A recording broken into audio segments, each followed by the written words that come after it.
Good morning, everyone. This is the Vermont House Committee on Commerce and Economic Development.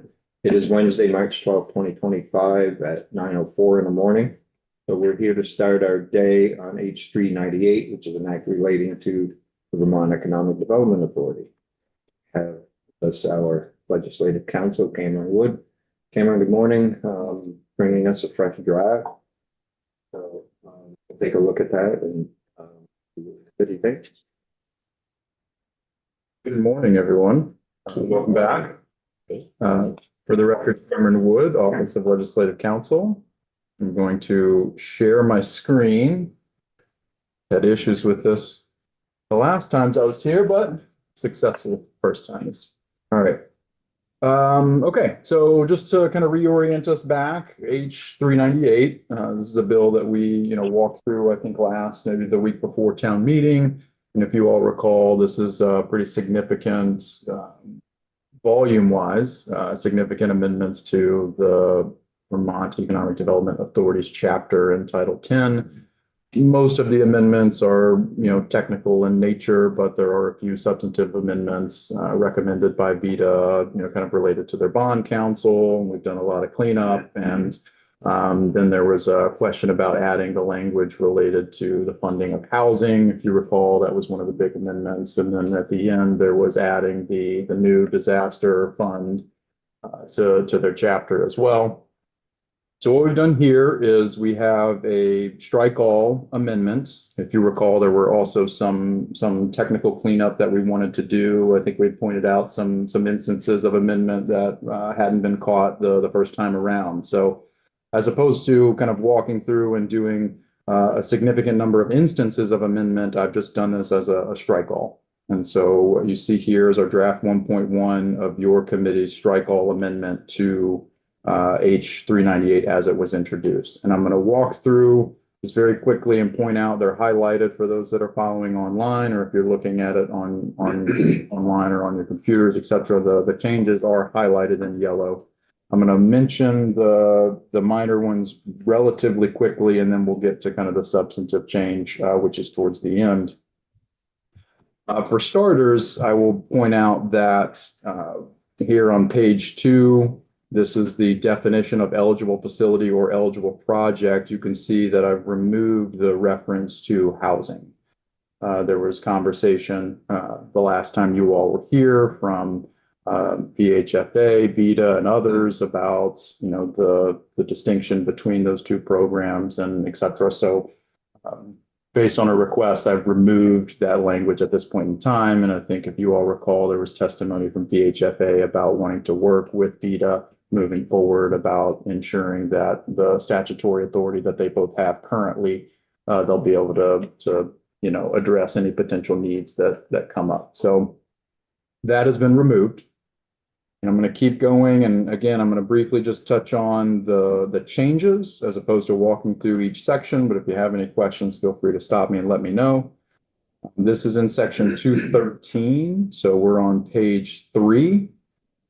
If you recall, the introduction version, I had it as changing to allow staff to fill these officer roles. That was a little bit of miscommunication between me and VEDA. So we've made this change here as they requested to simply state that there has to be appointed a chair, a vice chair, and other officers from their members. Keep moving to page 4, where the next two amendments, bottom of page 4 and on page 5, again, simple cleanup that we missed last time. So as I mentioned, we don't have regulations in the state. We have rules. Sorry, Cameron, I just want to go back to that other officers. Yes, ma'am. I thought it was a chair and a vice chair from the appointed members and other officers from them. I want to make sure we're super clear on that language. I would defer to VEDA. This is the edit that I was aware of and also came as a recommendation from them to me in a red line version. So I think this is reflective of what they were looking for, but just in case. Okay, thank you. To ask them, and I know Cassie is on and will be testifying here shortly. So, okay. So again, back to bottom of page 4 and moving to page 5, these next two edits are both very similar, just removing the reference to regulations, adding procedures here just to be consistent with our drafting style and be consistent kind of throughout the document. I'm going to move on to page 9. So apologies for the quick scrolling.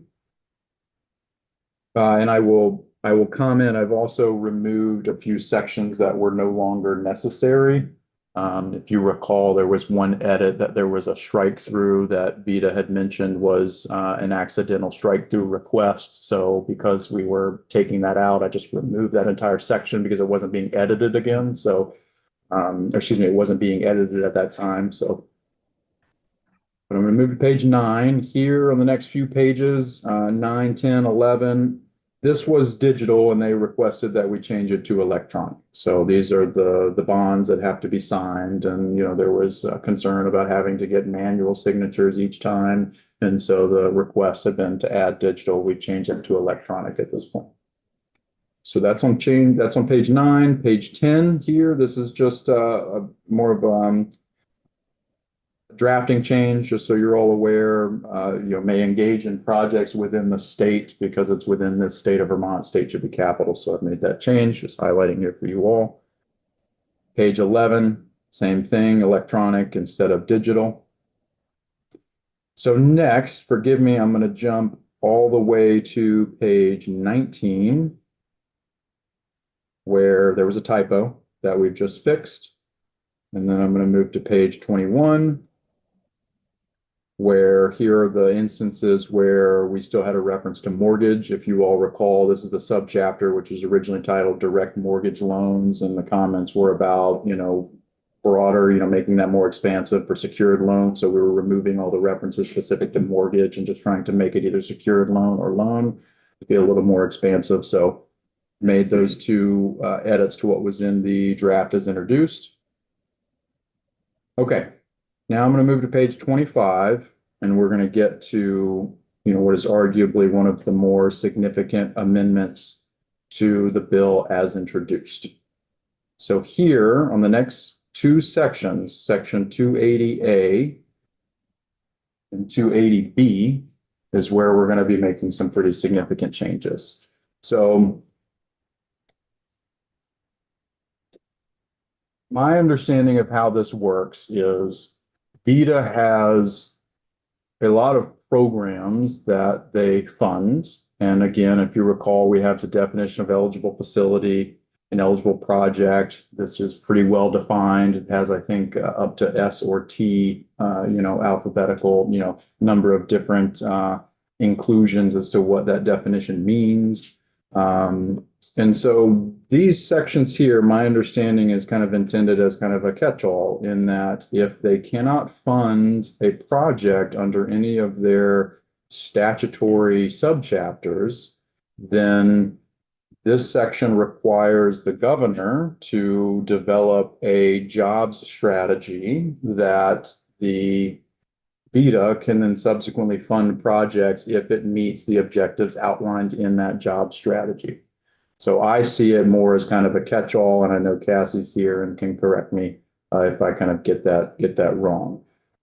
There was questions, or I brought up that I was concerned about there not being a job strategy, or I wasn't able to find one, and then we identified that the job strategy was in existence and it had been, developed and kind of implemented back under Governor Dean.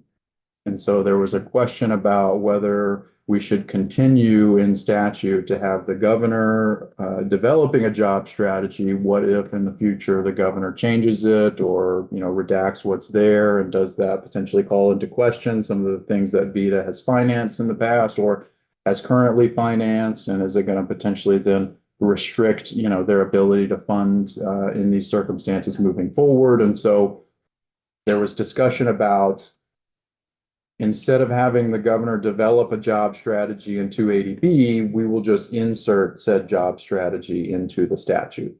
And so that's what we have done in these next few amendments over the next few pages.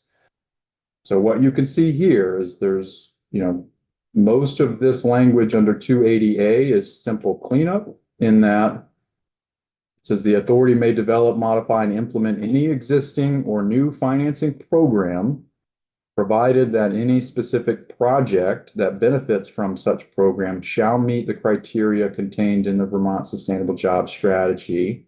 Instead of adopted, I've changed it to outlined in section 280B.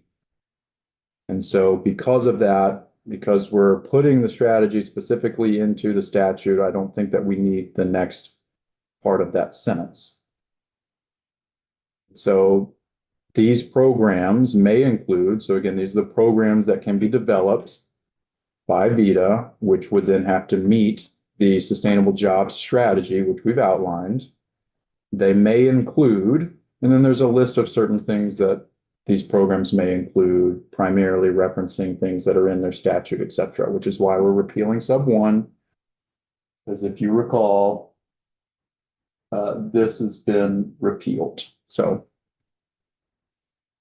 now we're going to the bottom and we're going to add, and this is at the request of VITA, loans to agricultural enterprises or endeavors administered by the authority under Chapter 16A of this title and any programs created thereunder. That's a chapter that exists outside of VITA's chapter here. So just wanting to kind of tie that cross-reference together to make sure that the funds that their programs and funds that they're issuing out under that chapter are considered as part of the Sustainable Jobs Strategy. I see this as just wanting to make sure we're validating what's going on there is authorized here. And then this is just removing that because we've added under 12. So we don't need the sub B. Okay, moving into 280B here. So you see a lot of strike through and a lot of added language. So current 280B, as you can see under the A, requires the governor, with the advice of the Secretary of Commerce and the authority, to develop the Sustainable Jobs Strategy in accordance with the provisions of this section. Forgive me, I'm going to scroll and then I'm going to come back.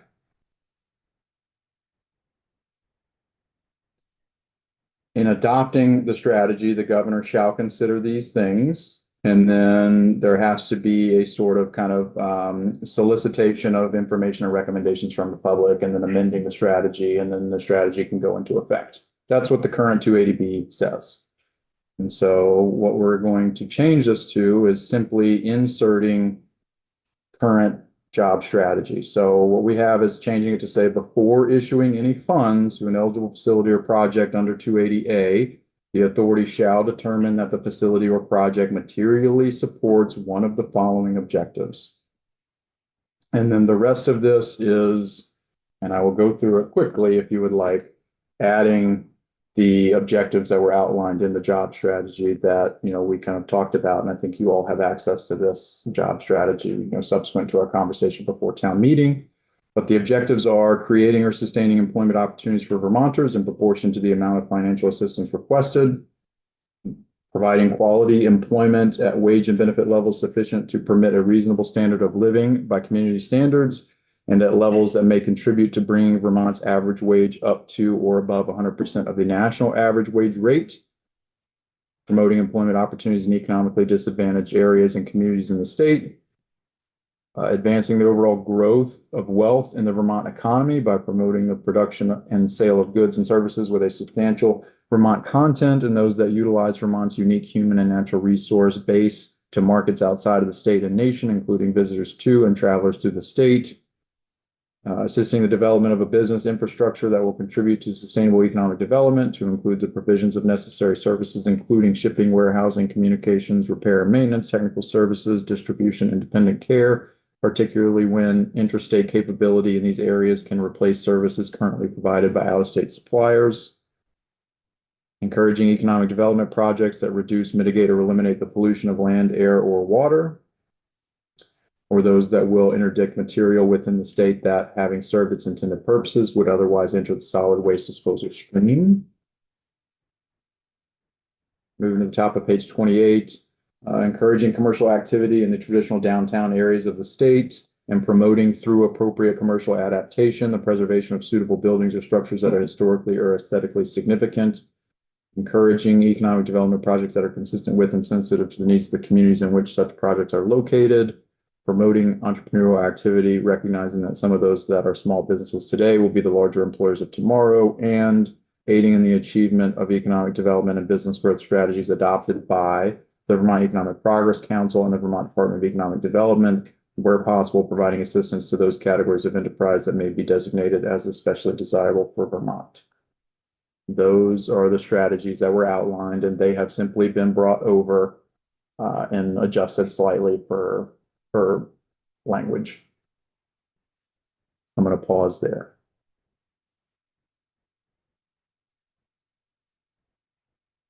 Interesting. Okay. 20 years ago, over 20 years ago. 25, 26 years ago. 1999. Back to the first one.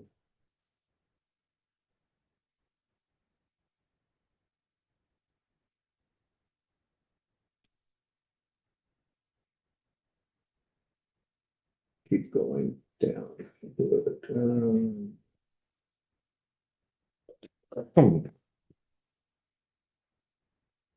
So I think in D, line 10. Yes, sir. So we talked to markets outside of the state and nation. Outside of the nation, okay.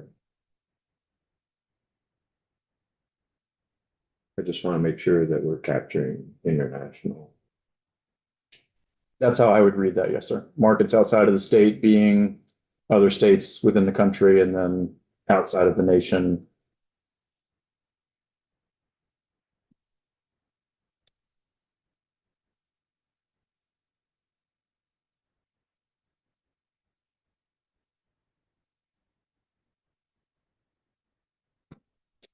Let me scroll. Line 15, we talk about dependent care. What are we looking at when we're talking about dependent care? I may not be the best person to answer that. I think this is the first time that we see these, so it may be good just for us to take a little bit more time to just look at them.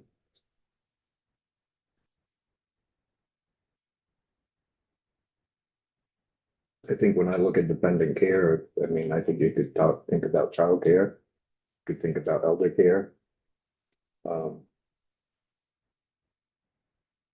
Sable.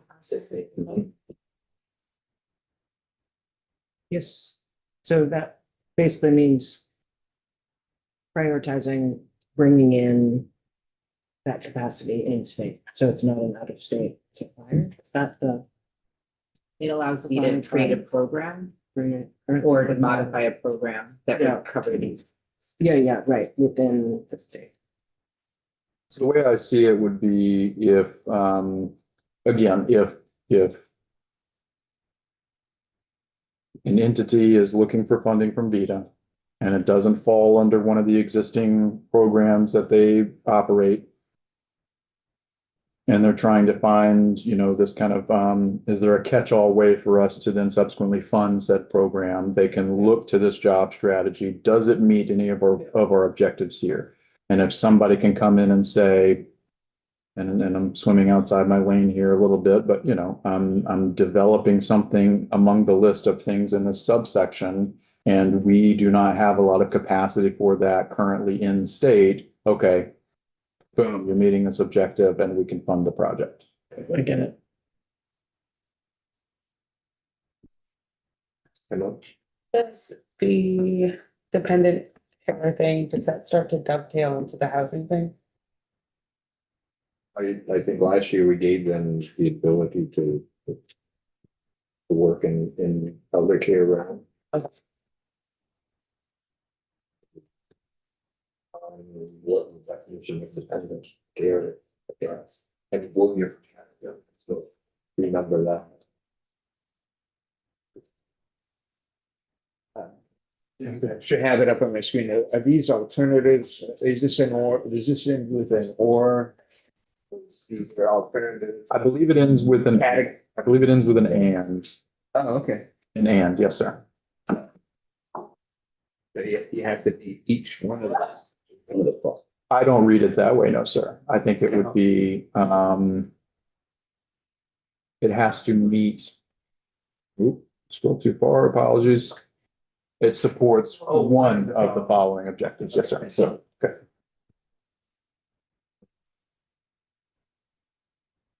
When we're looking at that. Line 19, you talk about eliminating pollution. That doesn't incorporate climate change. It doesn't. I would defer to Vito on how they interpret this language, because again, this has existed for 26 years, so, presumably they've, had time to make an assessment of what they feel the language means.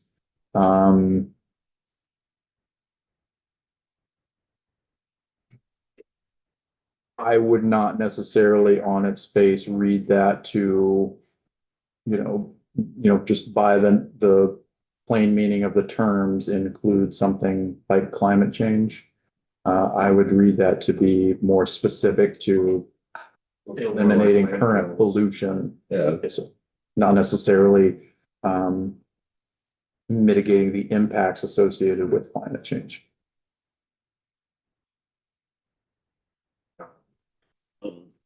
In thinking about how 280 A and B work together, Yes, sir. as written, is there the determination of whether we, from line 20 on A through J, that determination lies with VEDA, not necessarily with an applicant who strongly feels that 280A doesn't apply, but 280B, F, that's exactly what I'm doing. This wouldn't compel the entity or the authority to engage where they may feel like, no, I don't think that it's F. Correct, and that's how I would read it as well, yes, sir, that the determination would lie with VEDA. And I'm actually, as you're talking, I was drafting this very quickly, because I wanted to get it to our editors in time for us this morning, in case you were voting this version out. I'm recognizing that I missed something. I drafted this as a 1 and I added the A, as you can see there. I added the 1. I had intended to add a subsection 2 here at the end of A to add a similar phrase that you see in some of the other areas where VEDA makes a finding related to a project and whether to fund. I wanted to add a subsection or a subdivision that said, basically the determinations of VEDA as, relates to whether something meets shall be final.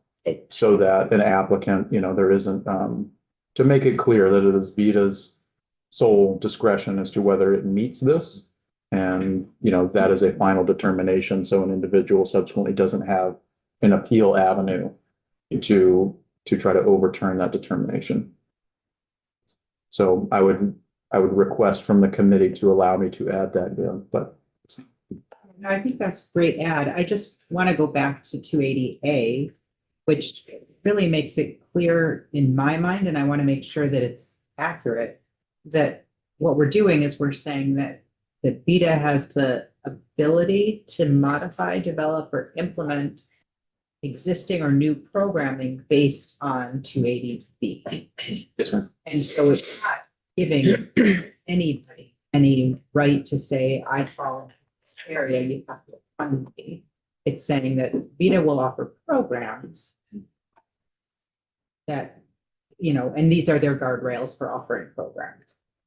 Yes, ma'am, that is how I read it.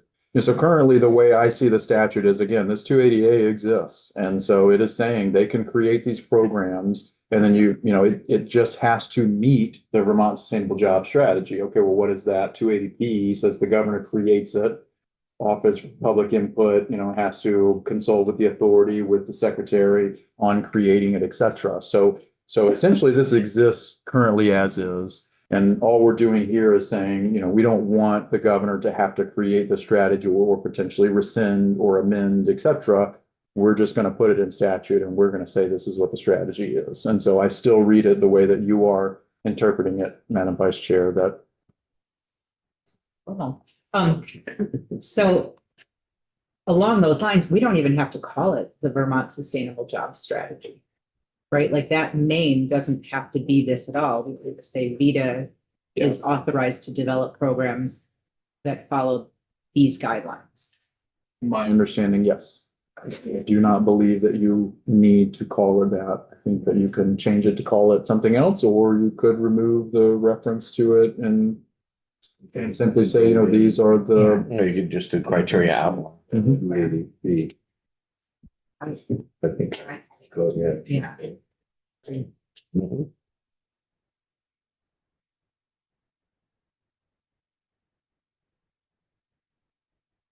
We'd probably have to make sure that there's no other reference in our laws to the Vermont Sustainable Jobs Strategy.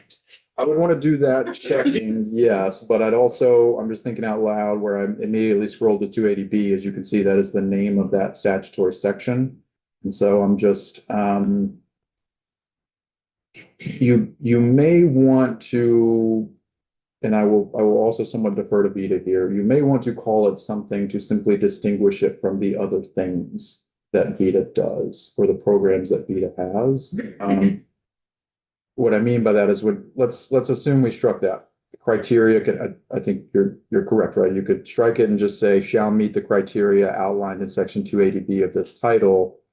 And then if I went to list 280B, trying to think what we would then call that section.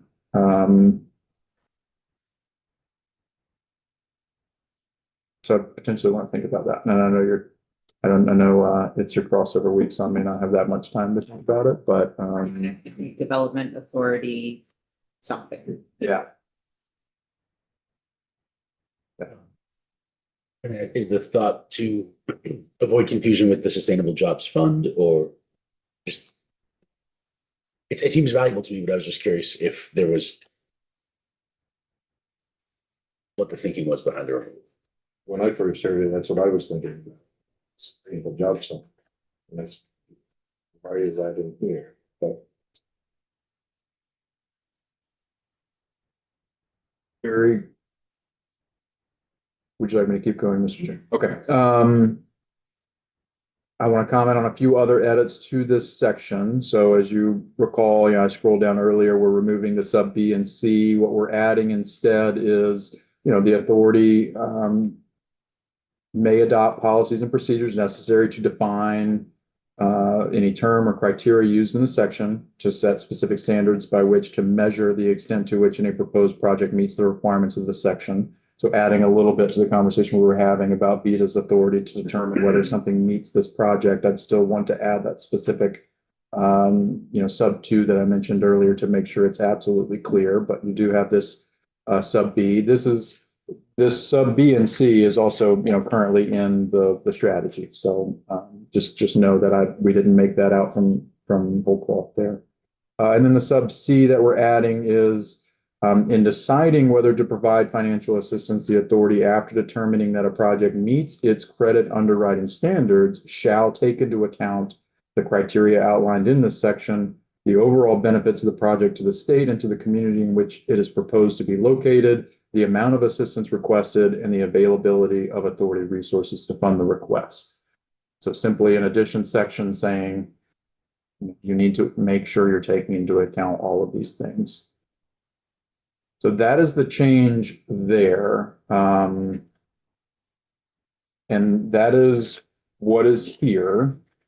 I haven't included anything else. We haven't really removed anything. There was a provision in this, I don't know whether to call it a memo. There was a provision in the Sustainable Job Strategy about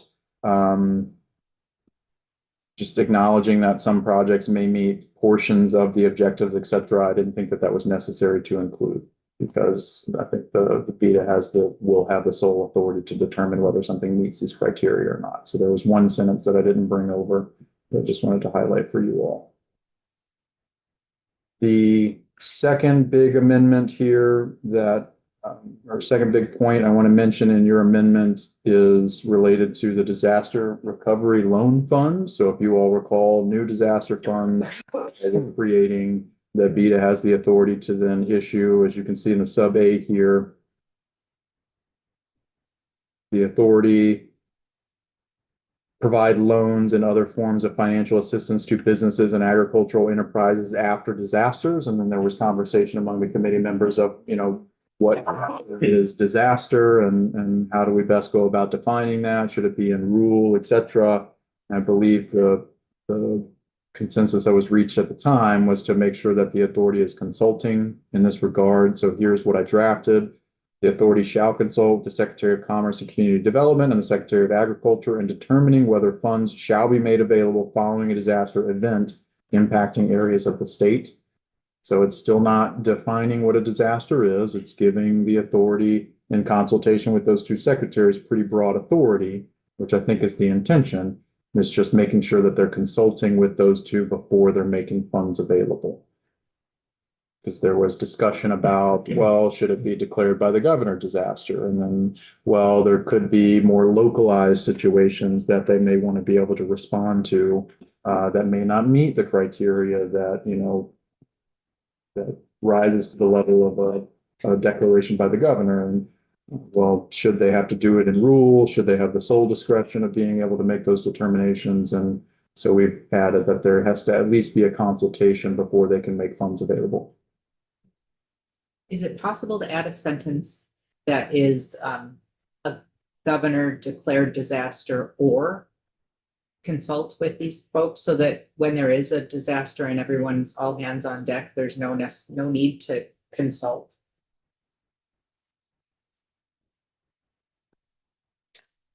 Yes, we can add that for sure. I'd want to figure out exactly where.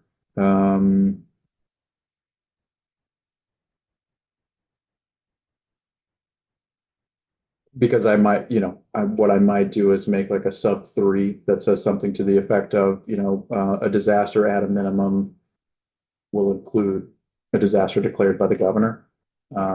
Just to make sure that, and if you don't want a consultation, yeah, I would probably add it as a sub 3. Just phrase it to something to that effect. You do not have to consult if there's a disaster declared by the governor.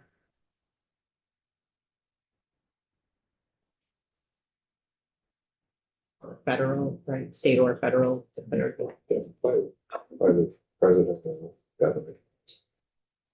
So there's no other change to that section. The only other amendments here, page 32, we have a few, again, technical cleanup.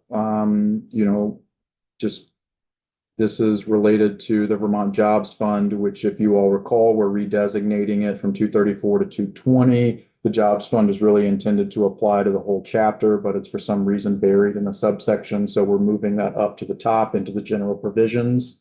And so we're simply removing this reference to each of the subchapters. As you can see, there's already one amendment here, just kind of cleaning up to add these as well. One last reference to mortgage loans there on the sub 2. And then the last change that you all have is here at the end related to the appropriation section. There's $2 million going to VITA to fund that disaster loan fund that we've created. And my understanding is that is money that's coming from the Agency of Commerce. And so this is my understanding of the language that's in the budget. You don't need one. I have to have one because I have to add the and.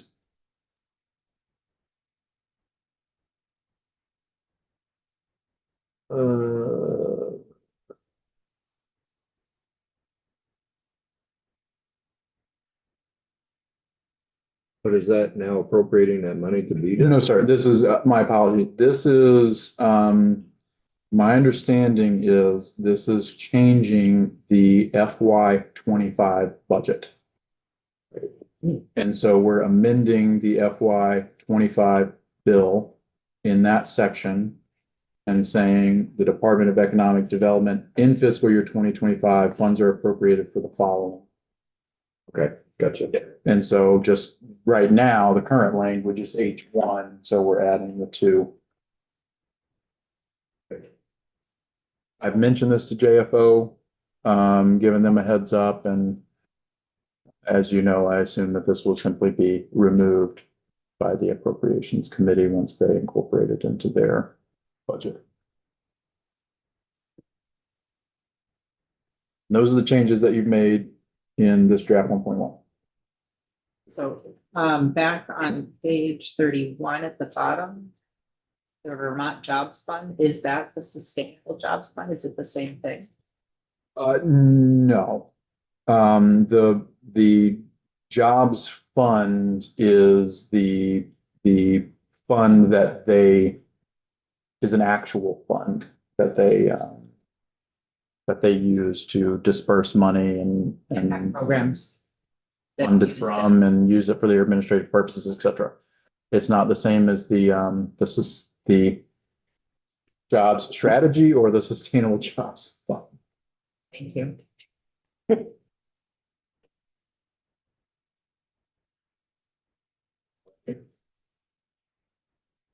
Thanks, Cam. You're welcome.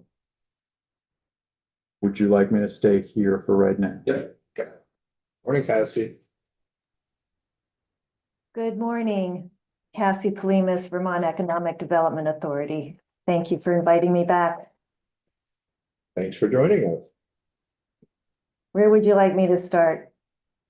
Just take questions? Should we Well, I start? think just the overall changes that have been made, or is there anything in there that you see or need more refinement? Or are you fine with what's in there? And then we can maybe talk about those pieces that were the sustainable job strategy. Sure. Sure. I think this draft, thank you very much, Cameron, for all the hard work on it and clarification. It's tricky in some areas, and certainly, as we just heard, the language is also confusing. Just to clarify, yeah, the Vermont Sustainable Jobs Strategy is what we're talking about here, to incorporate into or codify into the VEDA statute. The Vermont Jobs Fund is VEDA's main bucket of money, if you will, or account where any state appropriations go into that jobs fund. And then we use that fund to, say, make intercompany loans to other VEDA entities like Vermont Agricultural Credit Corporation or the Vermont 504 Corporation or the Vermont Small Business Development Corporation.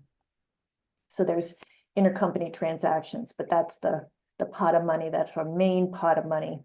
And then the Vermont Sustainable Jobs is outside of VEDA. That's a different entity. So I did note a question on page 3 that I just wanted to clarify, having to do with the authority shall elect a chair from among its appointed members and a vice chair and other officers from among its members. The distinction there, and this is the only change here, is to strike treasurer and add other officers, because we don't have a treasurer. But the distinction here is that the chair has to be an appointed member, and then any other officers can include our ex officio members. So we have 15 members, 10 of whom are appointed by the governor, and 5 are ex officio members. So that's really the distinction there.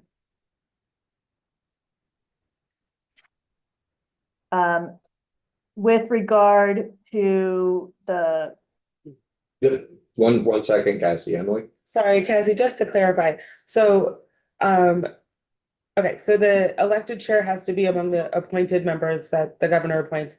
And then you're saying that the other officers can be among those appointed members and the ex officio members? correct. Okay, thank you. I just want to make sure I understood that. Yeah, I think the logic there being that if the chair is ex officio and then there's a change in administration or whatnot, we lose our chair, suddenly less stability potentially. Yeah, no, absolutely. I just wanted to make sure I had everything straight. Thank you. I'll skip to the sustainable job strategy unless there are any other questions on sort of the administrative housekeeping changes. I think we're good to go. Okay, so on the sustainable job strategy here, it's great, to get this codified as Chair Marcotte pointed out a couple weeks ago. This actually protects VITA from this strategy perhaps changing in a future administration. That hasn't been the case for 26 years, as you point out, but there's always been that risk out there. This strategy is used, I'll just say very, very prudently by VITA. It is, we have pretty good flexibility within all the programs that we have, but occasionally there is a project that does not fit into one of our programs. And the majority of the time that we've used it has been for projects where it's investment real estate. So there's a developer that is developing a project. Typically it would be in a downtown. So we use that downtown piece quite a bit. So a lot of them are downtown revitalization projects done by developers, and where the tenants of a building are bringing in businesses and economic development to a downtown. So the downtown revitalization is probably the one that we use the most here. And because we, by our regular programs, we don't do investment real estate, it's generally owner occupied is what we do. This is where the strategy is impactful and important for us. But as I say, we use it very, very prudently. There might be one project a year where we have to rely on the sustainable job strategy. But I was looking back at the list that we've done over time, and as I just described, most of them are investment real estate in downtown areas that bring in impactful tenants to a location that can really benefit from it. So there is one sentence, and Cameron alluded to it, that I'm having some pause on it. It's not included in the draft that you have, but it is included in the sustainable job strategy that I shared a couple of weeks ago, and it is on your website. And it's at the very end. It's the sentence that says, this strategy acknowledges that no proposal for financial assistance from the authority is likely to meet all of the criteria listed above in section 1, which is all that criteria that Cameron talked through, but may meet several to some degree, others to an exceptional degree, and some not at all. I like having that language in the strategy because it lays it out very clearly. You do not have to meet all of them. What we generally do is require a project to meet a few of them, 3 or 4 of those criteria, and that's in our loan policy. So I would just maybe highlight that as what I feel important language. And then the other piece that I want to just make sure is clear is there is a preamble to this that's also not included, but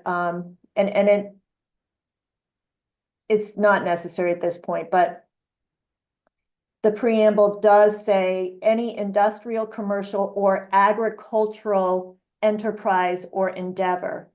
And so when we added the new, say, section about chapter 16A, which is where our agricultural lending is in statute. It's not changing the strategy, it's just calling out that's already in there, but that particular language, the preamble, I don't believe is in this draft.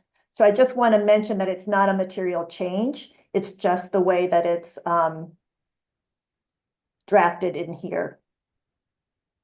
In case anybody was thinking that we're adding agriculture. Okay. Sorry about that. Yeah, sub 12 there. Yep.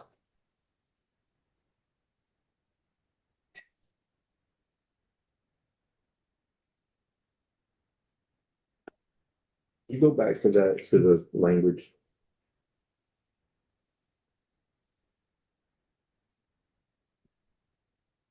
Assuming you want this one. No, the, where you, the draft language. Yeah.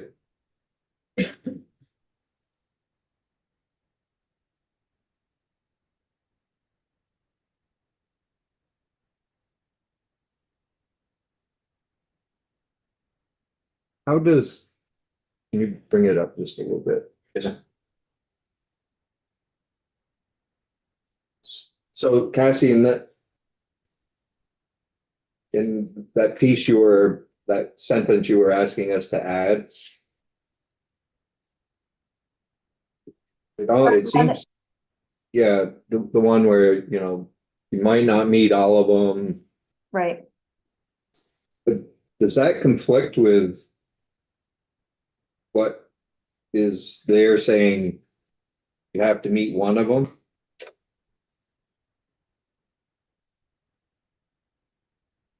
I don't know if it's a conflict. Well, so I mean, it's ultimately up to VITA whether or not they decide to loan or not, but here it says materially supports one of the following, and then you were saying you may require them to meet 3 or 4.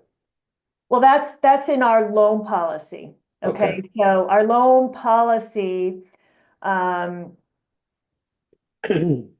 is more of a guide that we use to say we'd like them to meet 3 or 4. I mean, that's the spirit of this strategy here. If it only meets 1, legally we can do it.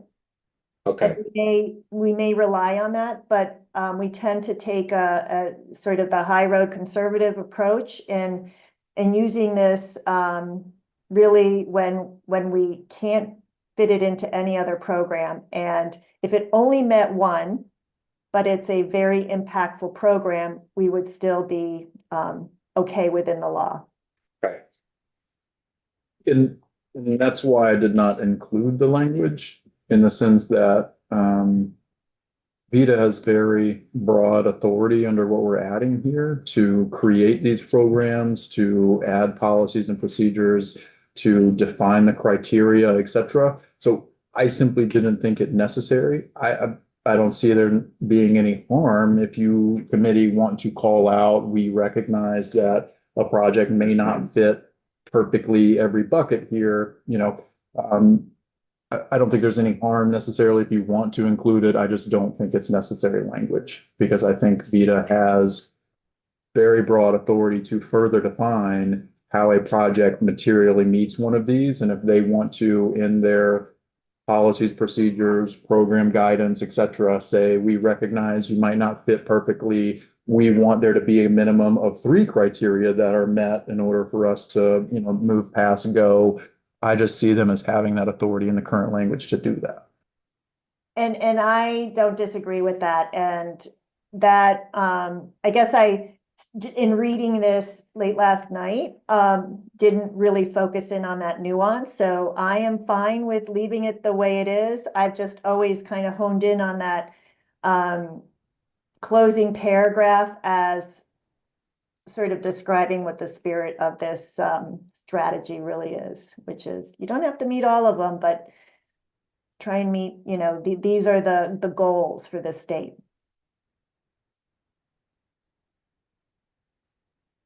And do you think there's, because this is 26 years old, do you think that there should be something in there that talks about your any projects that have a climate goal of reducing climate change?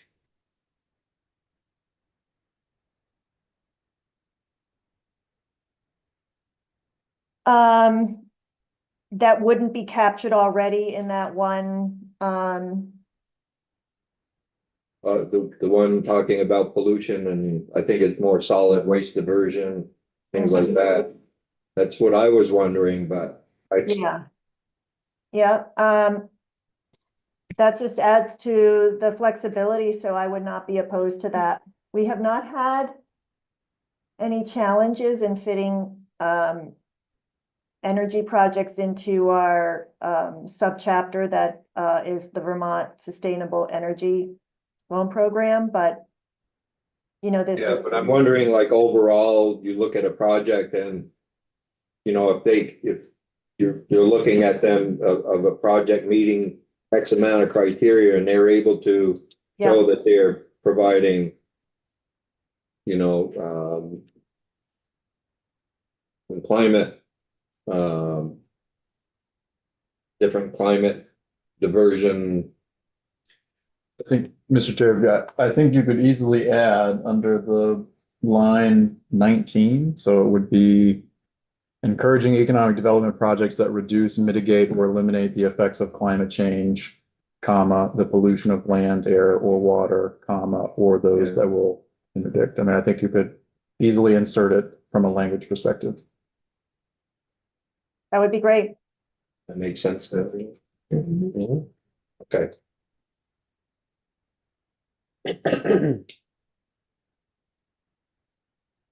Now, getting to the name of this Vermont Sustainable Job Strategy. What if we said Vermont Economic and Workforce Development Strategy?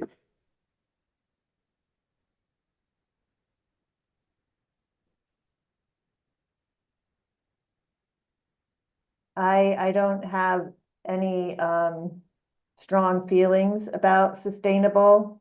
It is confusing, as was pointed out in an earlier conversation, because Yeah. it's used in, other programs, so. We just would want to make sure that we catch it wherever it's referenced in our statute and. Right. Can I propose economic development project criteria?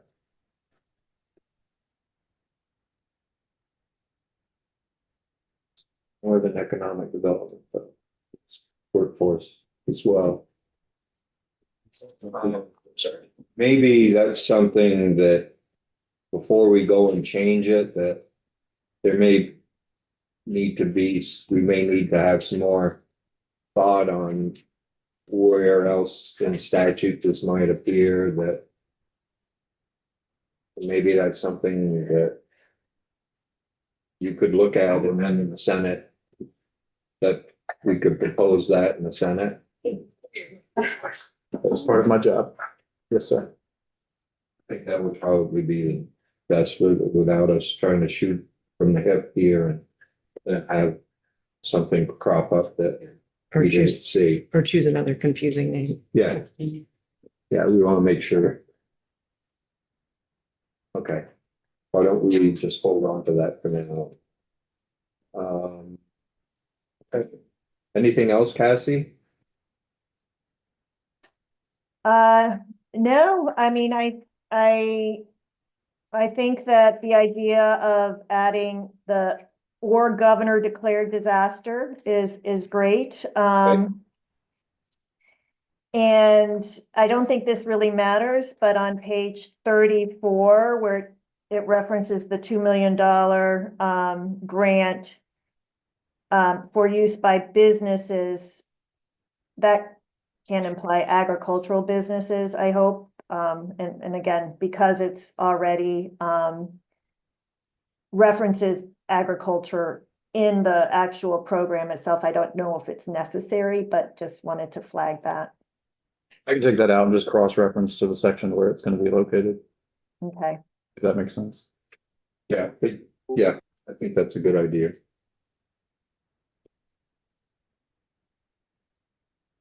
Any other questions for Cassie? Thank you, Cassie. Thank you very much. I really appreciate your support and questions and work on giving Vita the flexibility that we need. Thank you. Take care. You too. Lindsay?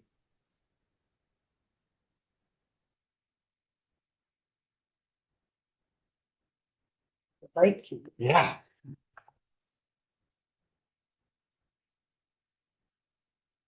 Morning. Hi. Hi, everyone. Hello. Good morning. For the record, I'm Lindsay Curley, Secretary of the Agency of Commerce and Community Development. Thank you for having me.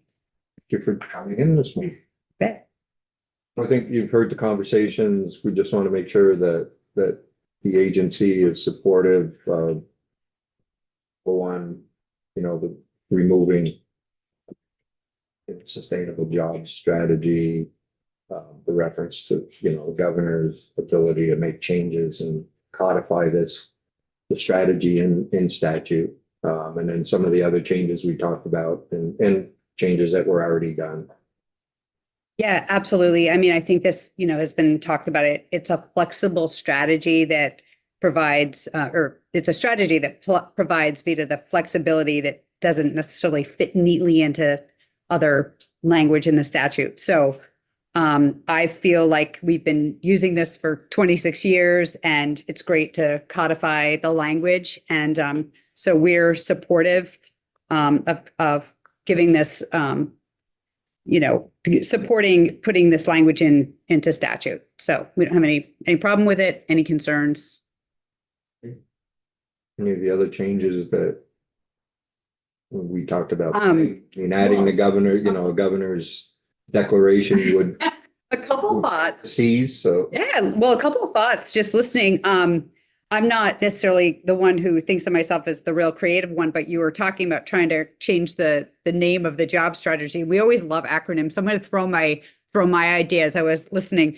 The Vermont Innovation Economic and Workforce Strategy would nicely work into the name VIEWS. Anyway, I'll just plant the seed there. Like I said, I'm an accountant, so my brain isn't usually on the creative side, but I'll throw it there. It just kind of popped in. But something I did want to raise, I could tell that you were all trying to figure out this piece of like adding in the governor declared emergency. And what struck me sort of even before you brought that up, and I may have an idea of how to resolve sort of that question in your mind, was the language specifically talks about natural disaster. And it strikes me that that word may be being used sort of broadly to also encompass like a pandemic or a health disaster, but it does cause me a little consternation.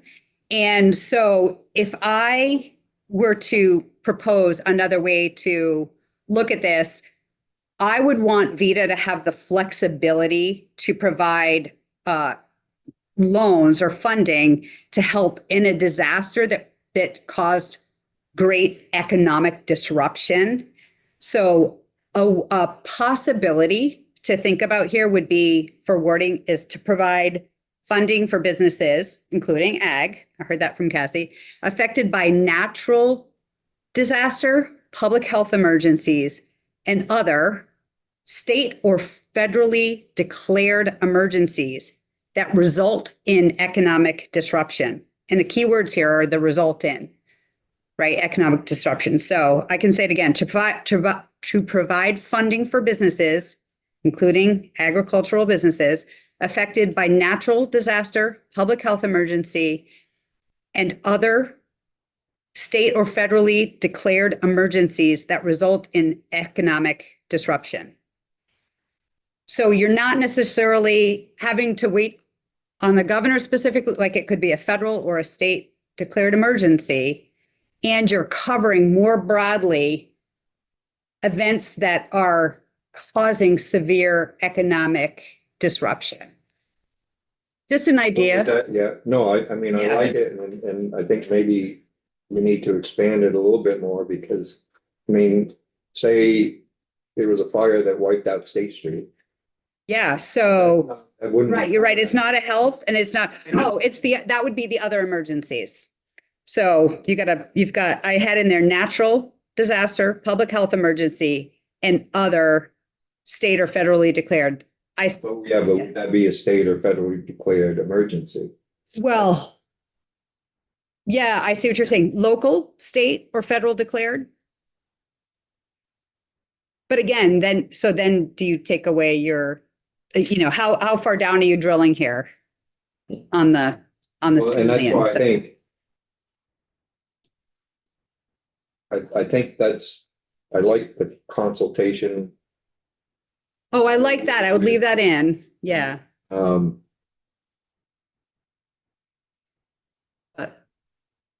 I do like that. Could we do an including? Like what were you saying? Natural disasters, public health emergencies and other, I put in state or federal, but you could just say and other declared emergencies, other declared emergencies, like, Well, that was the thing we were getting hung up on was the declared thing. Because not every. who gets to declare at a local it? level. That's why I put in the state and federal. But could we do other emergencies, including state and federally declared emergencies?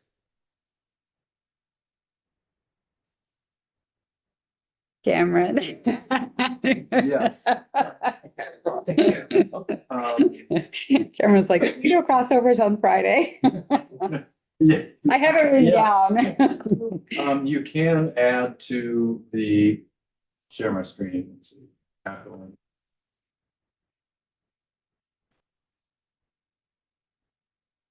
This is, obviously this is Vita's statute, but from, the chair that I sat in both during COVID and the flooding, I want to make sure that Vita has the flexibility to be nimble in all, and which is what I think I'm hearing you all grapple with. Yeah.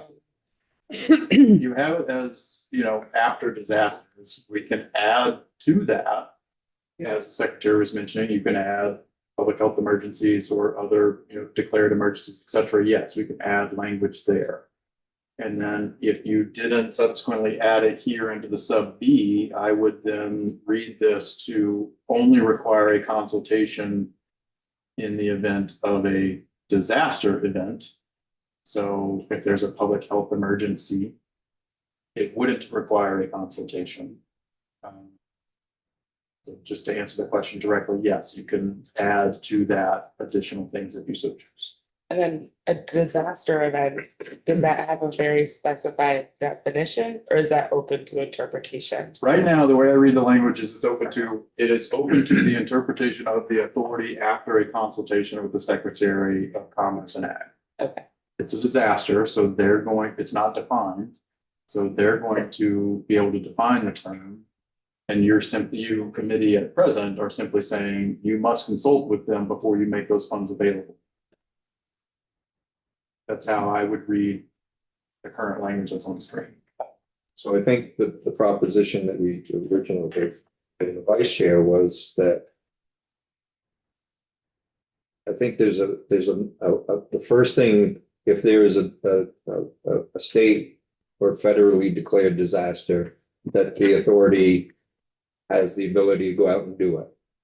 The second one is if there is another disaster event that happens, so it could be locally, it could be regionally, that's not declared by the governor or the president, that the authority would consult with, you might go to Vita and say, hey, we've got this thing going on here. It's pretty bad. And, we think you should then, so they would consult with you and consult with Secretary of Ag and then make a determination whether they should fund. I think that's what we're looking at. And so I think, number one, the first one should be governor, president, Vita, go do your thing. You don't have to consult. The second one, any other thing that happens that you feel that you need to be part of helping businesses through this, then consult with the Secretary of Commerce and Ag. So I think we've got the second part where we could do locally and regionally. We just need part one saying in a disaster that's declared, you don't need any of that consulting. Does that make sense to everyone? Does that work? Okay. Got it. Thank you. Perfect. Good to work through, but All right. may seem a little nitpicking, but I think these are really important things when things happen. And I've been sitting here for quite a while with a lot of things that have happened over the years. They were tough. Absolutely. So thank you. Thank you. All right. And I did receive a text from the treasurer and he said, whatever Cassie and Lindsay says, I'm good with. I know. Here. And you can put an exclamation to that if you'd like. Sure, I brought Jeremiah Breer from the treasurer's office with me as well. I know. All right, I'm gonna sit behind you before you. Oh, sure. Sit there. Thank you. Bye. Thank you. Thank you. Thank you. So I think for the record, Ashlyn Doyon, Director of Policy with the State Treasurer's Office. And for the record, I am Jeremiah Breer. I'm the Chief Financial Officer of Treasurer's Office. I'm not sure there's much more to say after that. We do have one small suggestion on, I think it's page 6, line 7. It has to do with the Local Development Corporation strikes out the interest, any interest paid to the treasurer. We have some questions about that are ongoing about how it interplays with our local investment 10% in Vermont statute. Okay. And so we would recommend at this time keeping that language in for right now. So right there, it says by the state treasurer, we'd recommend not striking that right now.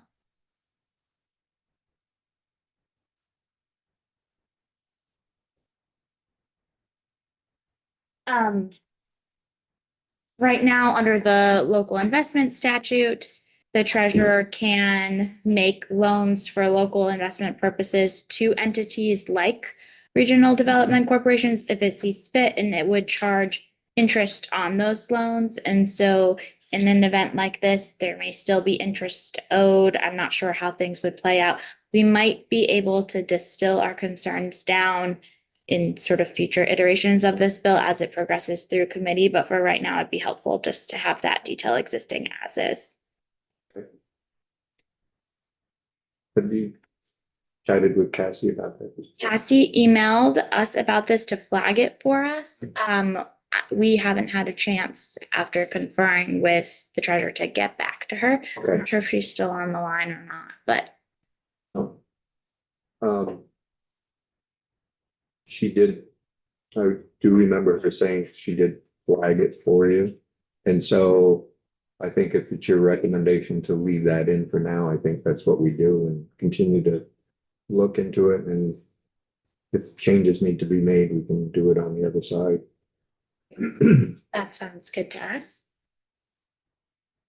Are there any other questions that you have for us specifically? I don't think so. Just the changes, the other changes that were made, some of the things we were discussing this morning. Just want to make sure that that's okay with the treasurer's office as well.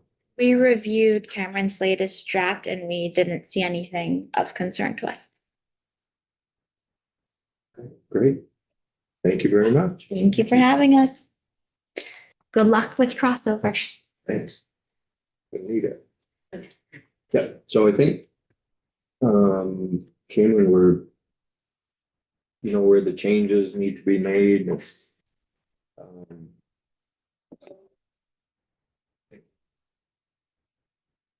If you can make those changes, we can have a clean copy by the time we get off the floor. And we can run this through real quick. We'll get ready for sure this afternoon. Are there any other questions before we let Cameron go? Everybody's good?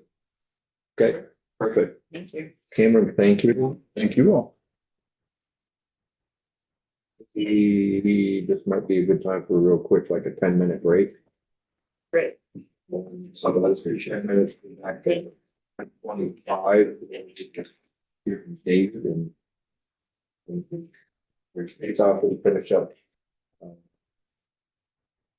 that bill as well, 243. We hear from David, hear from Rick. If we can move that bill as well.